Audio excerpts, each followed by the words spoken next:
In the name of Allah the most gracious the most merciful. आज हमारा topic of discussion है nucleus. हम आज न्यूक्लियस पढ़ेंगे कि न्यूक्लियस का काम क्या है, न्यूक्लियस के पार्ट्स कौन कौन से हैं, न्यूक्लियस को किसने डिस्कवर किया, किसने इसको नाम दे दिया। ये पूरा आज के लेक्चर में हम न्यूक्लियस के बारे में सीखेंगे। तो सबसे पहले न्यूक्लियस के बारे में पढ़ते हैं कि important and prominent parts of the cell है। इम्पोर्टेंट और प्रोमिनेंट पार्ट से मतलब ये है कि इम्पोर्टेंस तो अभी हम फंक्शन में पढ़ेंगे भी कि ये एक्टिविटीज़ को कंट्रोल करता है। सेकेंडली ये प्रोमिनेंट है, माइक्रोस्कोप के अंदर जब आप देखते हो तो ये प्रोमिनेंट आपको वाज़ेह नज़र आता है ये nucleus which control maximum activities of the cell. ज़्यादातर एक्टिविटीज़ जो है वो ये कंट्रोल करता है। तो हम कह सकते हैं कि ये controlling part of the cell है, मैक्सिमम एक्टिविटीज़ को कंट्रोल करता है।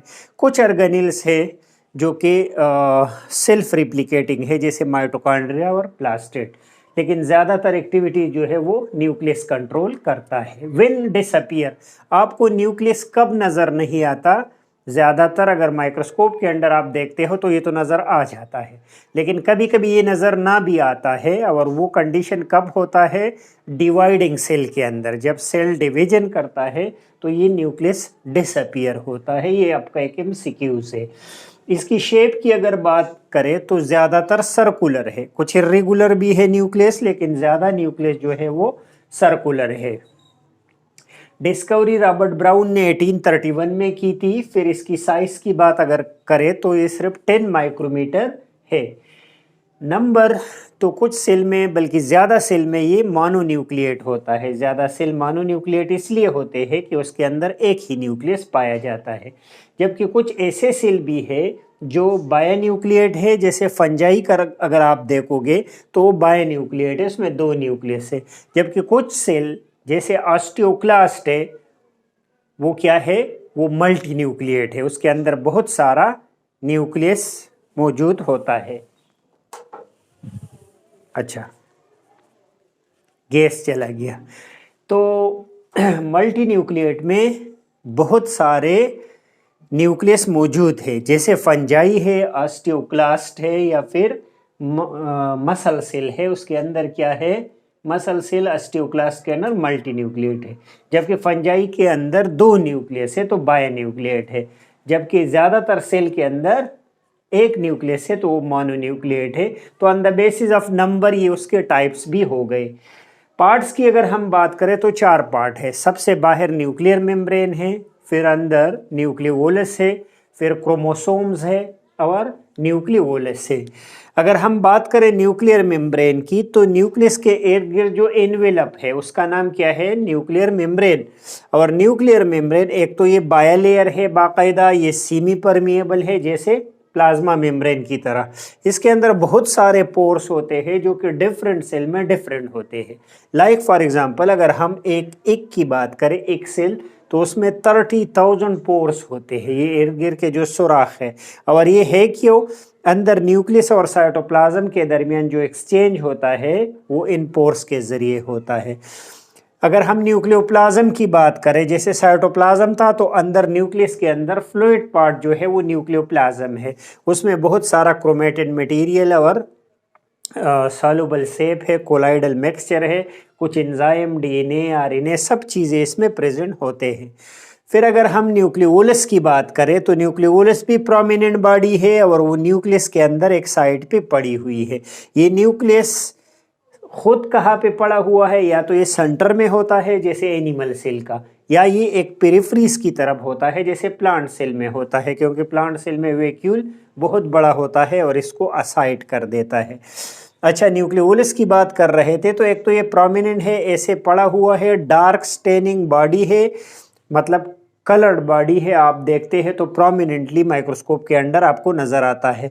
इसके इर्द गिर्द कोई मेम्ब्रेन नहीं है, ये एक भी हो सकता है और 2 भी, जैसे गेमीट्स में 1 होता है, सोमेटिक सेल में 2 होते हैं। फैक्ट्री ऑफ राइबोसोम है। फैक्ट्री ऑफ राइबोसोम का मतलब है कि राइबोसोम यहाँ पे बनता है और फिर वो कहाँ पे चला जाता है? साइटोप्लाज्म के अंदर। और राइबोसोम खुद क्या काम करता है, तो ये फैक्ट्री ऑफ प्रोटीन है, तो ये प्रोटीन बनाता है, जबकि ये खुद कहाँ पे बना, न्यूक्लियोलस के अंदर। न्यूक्लियोलस की बात अगर की जाए तो इसके दो रीजन है, एक सेंट्रली इसके दरमियान में जो कि डेंस है, जहाँ पे आरएनए जो राइबोसोमल आरएनए है और डीएनए पड़ा है, जबकि आउटर बॉर्डर की बात अगर करें हम तो उसमें प्रिकर्सर है किसके लिए, राइबोसोमल आरएनए के लिए, और ये पेरिफ्रीज की तरफ है। क्रोमोसोम की बात करते हैं, ये कलर्ड बॉडी है, इसकी डिस्कवरी वाल्टर फ्लेमिंग ने की थी, जबकि वाल्डियर जो बहुत किताबों में मेंशन है, इसने उसको नाम दिया था क्रोमोसोम को। कंपोजिशन इसकी डीएनए प्रोटीन से बना है, हमने पहले भी पढ़ा था क्रोमोसोम को कि क्रोमोसोम किस चीज़ से बना है, असल में डीएनए, और डीएनए के साथ साथ क्या है, हिस्टोन प्रोटीन है। जीन जो है ये फंक्शनल यूनिट है क्रोमोसोम का, जो कि एक कैरेक्टर को रिप्रेजेंट कर रहा होता है या कंट्रोल कर रहा होता है। क्रोमोसोम ऐसे होता है जिसमें 2 क्रोमेटिड होते हैं और दरमियान में जहाँ पे जंक्शन पॉइंट है उसको सेंट्रोमियर कहते हैं। कुछ क्रोमोसोम डिप्लॉइड होते हैं जिसमें डबल नंबर ऑफ न्यूक्लियस, जैसे ह्यूमन में 46 है, लेकिन कुछ सेल ऐसे हैं जो हैप्लॉइड हो जाते हैं जहाँ पे नंबर ऑफ सेल हाफ हो जाते हैं, जैसे गेमीट से स्पर्म के अंदर 23 है। क्रोमोसोम के बारे में ये एमसीक्यूज आपने याद रखना है कि एक स्पीशी के अंदर हमेशा इसकी जो नंबर है वो कांस्टेंट रहती है। लाइक फॉर एग्जांपल ह्यूमन जो है उसमें 46 नंबर ऑफ क्रोमोसोम है। ये एक सेल की बात कर रहा हूँ कि एक सेल के अंदर कितने हैं, 46। हज़रत आदम अलैहिस्सलाम से लेकर अभी तक जो इंसान है, हर इंसान के अंदर 46 है। ये डबल क्यों नहीं होता नेक्स्ट जनरेशन में, due to meiosis, gametes formation. Gametes meiosis के थ्रू बनता है जिसमें नंबर ऑफ क्रोमोसोम हाफ हो जाते हैं, तो हाफ मदर से हाफ फादर से फिर इकट्ठे होकर जायगोट में फिर डबल हो जाता है, और you number of chromosome constant रहता है जनरेशन आफ्टर जनरेशन। ह्यूमन में 46 है, पीजियन में 80 है, चिकन में 78 है, हॉर्स में 64 है, चिंपैंजी 48, मंकी 42, फ्रॉग के अंदर 26 है, ग्रॉसहॉपर के अंदर 24 है, ड्रोसोफिला में कम है ना 8, जबकि पोटैटो के अंदर 48 है, ओनियन के अंदर 16 है और पी के अंदर 14 है। तो ये नंबर ऑफ क्रोमोसोम है जो कि कांस्टेंट है जनरेशन आफ्टर जनरेशन। अब अगर हम न्यूक्लियस के फंक्शन के बारे में पढ़ेंगे कि क्या काम करता है, तो एक जैसे डेफिनेशन में हमने पढ़ा, ऑल द एक्टिविटीज़ को ये कंट्रोल करता है। Help in cell division, cell division में ये हेल्प करता है। हेल्प इन हेरिडिटी, जो क्योंकि क्रोमोसोम यहाँ पे है तो जीन यहाँ पे है, तो हेरिडिटी जो फादर से बच्चे में कैरेक्टर ट्रांसफ़र होता है उसमें भी ये हेल्प करता है।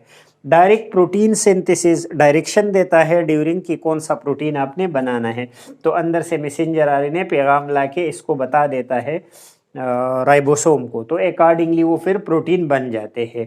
इसके अलावा राइबोसोम की सिंथेसिस करता है क्योंकि इसके अंदर न्यूक्लियोलस है और इसके अंदर राइबोसोम बनता है। तो देखिए आज हमने न्यूक्लियस पढ़ा जो कि कंट्रोलिंग पार्ट है, प्रोमिनेंट पार्ट है सेल के अंदर, या तो दरमियान में प्रेजेंट होता है जैसे एनिमल सेल में, या फिर वैक्यूल की वजह से ये थोड़ा साइड पे चला जाता है जैसे प्लांट सेल के अंदर होता है। कब ये डिसअपियर होता है, सेल डिवीजन के दौरान ये डिसअपियर होता है। ये तो मोनोन्यूक्लिएट भी होते हैं कुछ सेल, कुछ बायोन्यूक्लिएट और कुछ मल्टी न्यूक्लिएट।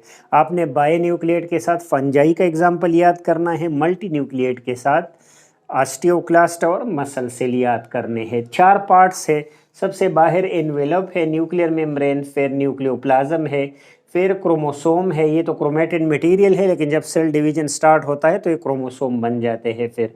और न्यूक्लियोलस है, प्रोमिनेंट बॉडी है जो कि फैक्ट्री ऑफ राइबोसोम है, ये फैक्ट्री ऑफ राइबोसोम है। जबकि क्रोमोसोम क्या है, ये नंबर ऐसे कांस्टेंट नंबर है जो जनरेशन आफ्टर जनरेशन कांस्टेंट रहता है और जो हेरिडिटी को ट्रांसफ़र करता है पेरेंट से ऑफस्प्रिंग में। और ये एनवेलप का क्या काम है, तो यहाँ पे इसने अलग इन्वायरमेंट इसको प्रोवाइड किया है और फिर यहाँ से एक्सचेंज होता है।